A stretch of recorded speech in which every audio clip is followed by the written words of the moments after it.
Sulla mobilitazione avvenuta ieri da parte delle associazioni agrigentine in protesta per la crisi idrica e ricevuti dalla Presidenza della Regione, riceviamo oggi un consuntivo fatto dallo stesso comitato, affermando come una partecipata mobilitazione delle associazioni dei cittadini di Agrigento, Caltanissetta ed Enna relativa alla gestione della crisi idrica della Sicilia centro-meridionale è stata ricevuta ieri dall'assessore Roberto Di Mauro al centro della protesta, seguita dai maggiori network nazionali e regionali, è stata quella della grave e conclamata inadeguatezza delle amministrazioni locali e centrali, ma anche dei gestori del servizio idrico integrato. Grande è stata l'attenzione di vari parlamentari regionali presenti in piazza a solidarizzare con i manifestanti.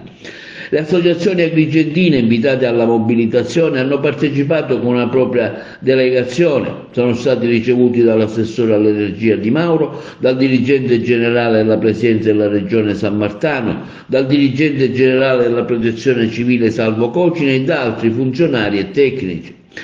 Quindi alcune dichiarazioni a conclusione dell'incontro. Giuseppe Di Rosa del Codacons afferma come è stato per noi un bel momento di democrazia.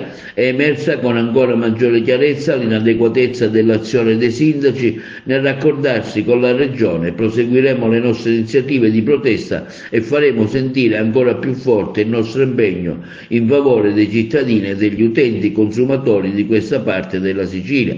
E poi, conclude Di Rosa, ci sono comuni più colpiti e quartieri più colpiti di altri. Come mai?